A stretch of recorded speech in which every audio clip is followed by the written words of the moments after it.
Welcome to The Big Picture. I'm Phil Arno. Tomorrow, Western New Yorkers and voters throughout this country will head to their voting places to exercise a right that has separated this nation from just about every other place on the face of this earth throughout history and to this very day. But for what seems to be a whole generation now, we have been bombarded with a message that we live in a horrible country, a country filled with hate and racism, divided by greed and inequity, a rigged system of discrimination and intolerance, of cruel police, and even a former president that was a threat to democracy itself. Well, judge me as you wish, but I disagree. I see a nation that is filled with people, the vast majority of which are caring, freedom-loving, hard-working people of principle. I see a nation richer in the standard of living and equality of opportunity than any place on earth. I don't care what color your skin is or what religion you follow, what economic level you were born into. I believe that you, each and every one of you, of us, can be anything we want in this life. If we work hard enough, if we get up every time we fall, if we try again when we fail, as we inevitably will fail before we succeed, and as corny as that sounds, as unrealistic as you may think my words are in light of all those messages, just pick a few names from history, from Frederick Douglass to Steve Jobs, Henry Ford to Jeff Bezos, a former slave, adopted kids, a farmer, to, well, and one other thing. If this country was 1/10 as terrible a place as we're told it is, why would millions of people throughout the world be trekking thousands of miles through horrendous conditions just to get across our borders to get a piece of the action? Terrible place? Name me a better one. So when you hear one of those messengers, you may want to picture the old saying, something about calling the kettle black. Lastly, reflect on your values. What has your government been doing lately? Decide if you're happy with the way things have been going, think it through carefully, and go out and vote. That's just my opinion. And now for a look at the big picture facing us tomorrow in the voting booth, it's my pleasure to welcome my guest, political consultant Vic Martucci from the firm of Masiello, Martucci and Associates. So welcome to the show, and let's get right into it. Great. Thanks for having me. We have a very important midterm elections coming up. We have the election for governor of New York. Let's start out with the governor's race. Sure. You know, the polling is showing that it's neck and neck. It can go either way at this point, which is surprising in this state because usually Republicans are way, way behind. What's your take on the governor's race at this point? So I think the governor's race certainly is narrowed, and all the polling indicates that. But I think the governor still is up anywhere from 8 to 10 points. When you look at the last few polls, the last two by Emerson, one this week, one last week, you know, the momentum shift going towards Lee Zeldin, at least according to these polls, has stopped, and actually she picked up a couple of points, the governor did, this week over last week. And the other interesting thing about the polling is that in none of the polling that's been done since early September on the governor's race has the governor ever been below 50%. So all of that bodes well for her, but these are historic headwinds against all Democrat candidates, not just in New York, but all over the country, because of inflation, because of the impact of the pandemic. I know you weren't around, and I certainly weren't around for the last pandemic in the early 1900s. It's hard to gauge the contribution or the impact that the pandemic and double-digit inflation is having on the political mood of the country, but it certainly works against incumbents. And you have a Democrat president and a Democrat Congress, and so fairly or unfairly, the blame or the responsibility typically goes to the incumbents. The other thing I would say is, in terms of Republican candidates for governor, Lee Zeldin has raised over $20 million, which no Republican candidate has done for statewide office, certainly since Governor Pataki. And there's been another $12 to $13 million in outside money from independent expenditure accounts that have come in. So conventional wisdom at the beginning of the campaign was that the governor would substantially outspend the Republican candidate, and that hasn't happened because of the outside money that's coming in. So, having said all that, I think it's a closer race, and I think it's a turnout race. Now, the polls typically, at least recently, have underperformed when it comes to Republican voters. Republican voters have resisted answering questions to poll seekers' questions. Is it typical that if you have a poll showing a couple of points here or there, that you can pretty much be sure that the Republicans are going to perform a little bit better than the poll shows? Well, I think some of that is a myth, and I'll tell you why. When I look at a poll, the first thing I do is I go and I look at the sample. Mm-hmm. The sample will tell me how valid or how accurate that poll is likely to be. And the last couple of polls, these two Emerson polls, they're tracking pretty close to the percentages on an enrollment basis statewide. There's 3.5 million more Democrats than Republicans in the state. And interestingly, there are more unaffiliated and minor party voters when you combine the two than Republicans in the state. The Republican share of the enrollment is about 23%. Unaffiliated voters are a little bit more than 23%. And the samples that I've looked at in the recent polling pretty much reflect that. So I don't think the polls, at least the ones that I'm looking at in New York, are undercounting Republican votes. I think what's hard to predict is voter intensity. Who's going to come out and vote? Who feels motivated to come out and vote? And which campaign has the better ground game to get their vote out? And when you have a race for governor that's 10 points or less, turnout becomes a much bigger factor. Now, in New York, we have a loss of population, and it's due to our high taxes and regulations. I think you can't really blame it on weather, because we've had weather forever. I mean, and some people leave because of bad weather, but I think mostly people kind of get tired of paying more than they need to pay when other states don't charge as much for income taxes and property taxes and so on. Overall, the number one issue by a wide margin is the economy and inflation. And that shouldn't surprise anybody. That it's in the news every day. And that's in New York State as well? In New York State, yes. Okay. I'm speaking just about the New York State polling right now.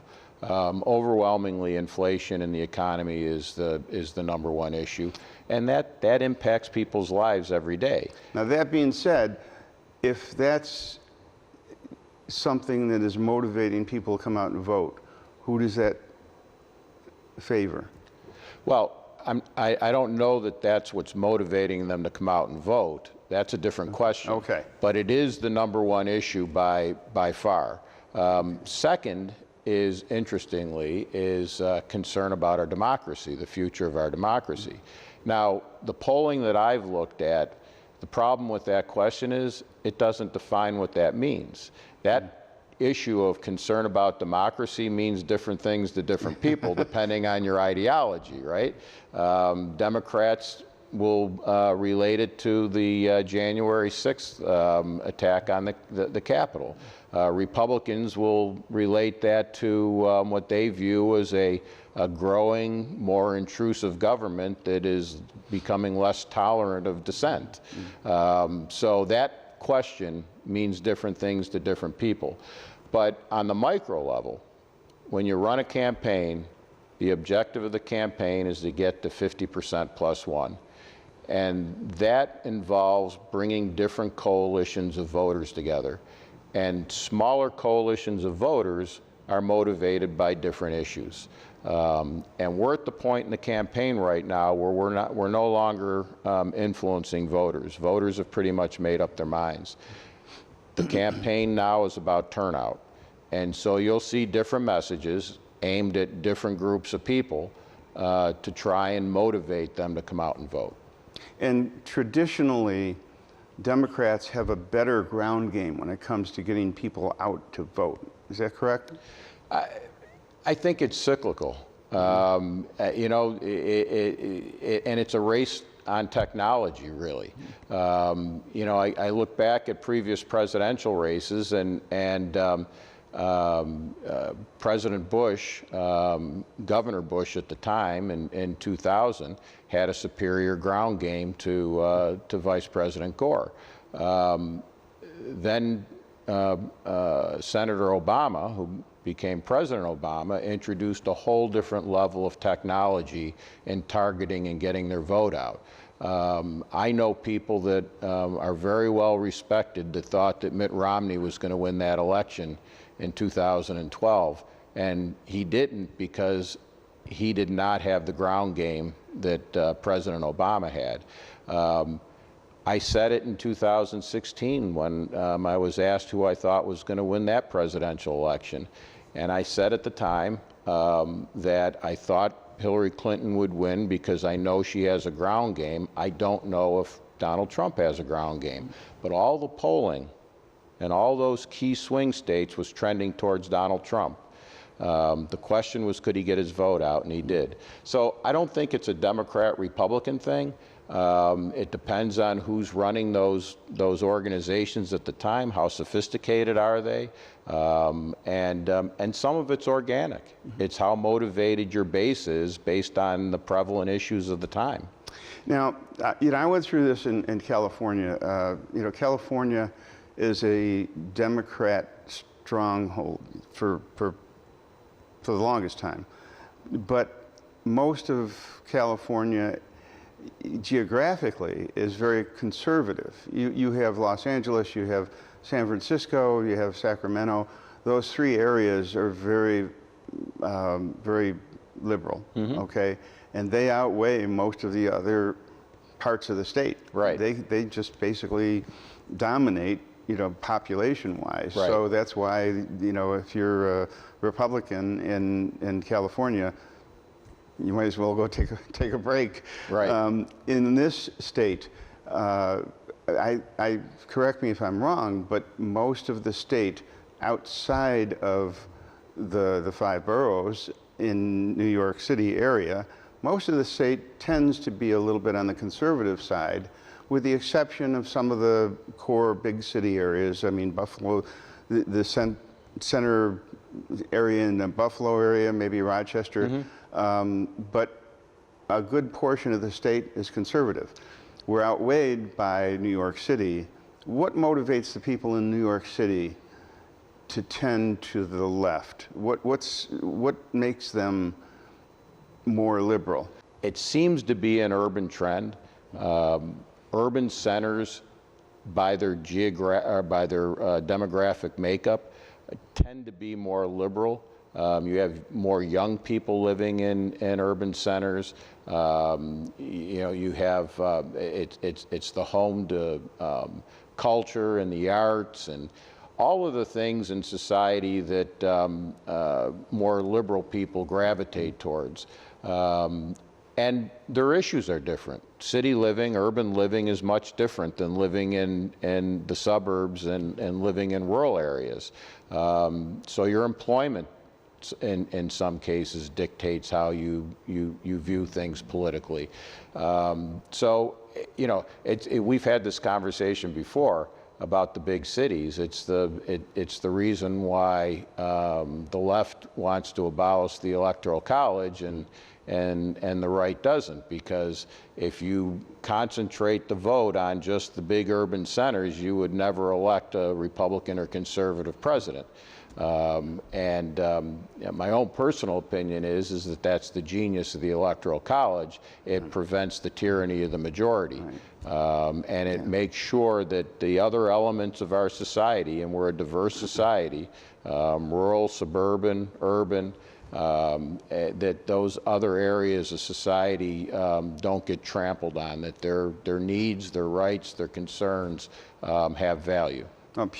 Pure democracy would never succeed. I mean, if it was just the majority that ruled, but that's a whole different discussion. Right. All right, we're out of time for this segment. We'll come back right after this and get into the broader issue, the national picture.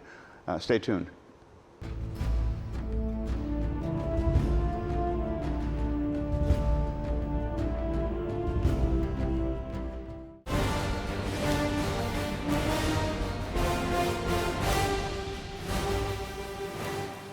Welcome back to The Big Picture. My guest is Vic Martucci from Masiello, Martucci and Associates, and we're talking about the election tomorrow. Get out and vote. We've been talking about New York State. Let's get into the broader issue. Nationally, this is midterms for the Biden administration. I can't remember a time when conditions were to this much of an extreme in terms of the economy, open borders, law enforcement. There are so many issues that are clear cut. I mean, you really have a lot of clear decisions that you either come on one side or the other, and you say, okay, this, the Democrats are in charge of the House, of the Senate, and the White House. So anything that is happening over the last 2 years clearly is Democrat policy. They have complete control of what the country is doing. So that being the case, this is a referendum on those policies. What's going to happen? What's going to be the result? So, as you know, historically, the first midterm election of a sitting president usually results in the other party picking up an average of 25 seats in the House of Representatives. And fairly or unfairly, it's because of what you just said, that the public perceives whatever the condition of the economy is, or the condition of the country is, to be the responsibility of the incumbent president. I think it also is a result of, I don't know if the people actually articulate it, but I think most Americans like the idea of split control, that they're not always comfortable with the same party being in control of the White House and in both houses of Congress. They think that a split control is a good thing. It prevents either side from running roughshod over the other. So having said that, in all the polls that I've looked at recently, I think the political climate in the country today is very similar to what it was in 2010, which was President Obama's first midterm. where the Republicans picked up, I think, over 50 seats in the House. I don't think it's going to be that dramatic. I think the Republicans will pick up anywhere from 30 to 35 seats in the House. They need 5 to take the majority. So I honestly can't even conceive of a scenario where the Republicans don't take control of the House of Representatives. On the Senate side, it is certainly trending towards the Republicans. The races in all the key states, the Republicans have either narrowed the gap to very low single digits or in many cases taken the lead. And I'm talking about Pennsylvania, New Hampshire, which most people did not think was going to be competitive. I think there's a very good chance that the Republican candidate in New Hampshire wins. Georgia, although I don't think we're going to know who the winner is in Georgia on election night, because if a candidate doesn't get 50% of the vote in Georgia, you do a runoff. You go to a runoff in December. And neither candidate in any of the polls that I've seen have been at 50%. Then you have North Carolina, which is an open seat. North Carolina is becoming more of a purple state. The Republican has a small lead there. Nevada, the Republican has a small lead over the incumbent Democrat there. Arizona, the Republican has substantially closed the lead there. And interestingly enough, in the state of Washington, Patty Murray. Of all places. That race is within 5 points. So my gut tells me, and everything that I've read in the polls, I think the Republicans pick up anywhere from 2 to 4 seats in the Senate. And they take back control of both houses of Congress. And what's that going to do to the national policies? Will Biden be able to continue any of his policies via executive order, or will the direction that he's been taking us, will that, face a brick wall? Well, it's an interesting question, because there was a time, and the most recent example was Bill Clinton, when the Republicans took control of Congress in Bill Clinton's first midterm election. President Clinton did a 180, right, and worked with the Republican Congress in areas where they believed they could agree. They enacted welfare reform during that time. They did some tax reform that they could both agree on that time. This is a different Democrat party, though. It's a different Republican Party too. In fairness, it's the Republicans deposed 2 speakers of the House because they tried to work with a Democrat president. It's a different era. And I think what you'll end up having, I think President Biden's instinct is to try and work with the Republican Congress. That's who he was in the Senate. But I don't know that his party will allow him to do that. And I don't know that the Republican Party will allow the new majorities, if that happens, to work with a Democrat president. So I think what you'll see is 2 years of a lot of stalemate. And that could be good for the country, I guess, if you want the bureaucrats to just kind of take a break for a while, and although I do expect President Biden to use executive orders. That has become more and more prevalent with new administrations, and by the time it unwinds itself through the courts, the executive orders are already they're entrenched. They've already had an impact, and it's very difficult to stop it unless you can get a court to rule immediately with an injunction and say you can't implement that order. But I can't think of an instance where a president's executive order has been halted like that, and so by the time it works its way through the courts, it's already firmly entrenched. You think a lot of the races are going to be in question, or do you think it's going to be a night where we really know what's going to happen? I think. Well, on the House side, we're going to know. Okay. We'll know who has control of the House. The Senate could be different just because, you know, coming out of the pandemic, we have different voting rules in different states. There's a lot more vote by mail in many of these states, and so those ballots have to be counted, and that takes time. Right now, the mood of the country is a little bit tired of, because of the inflation and a lot of the division that we've undergone.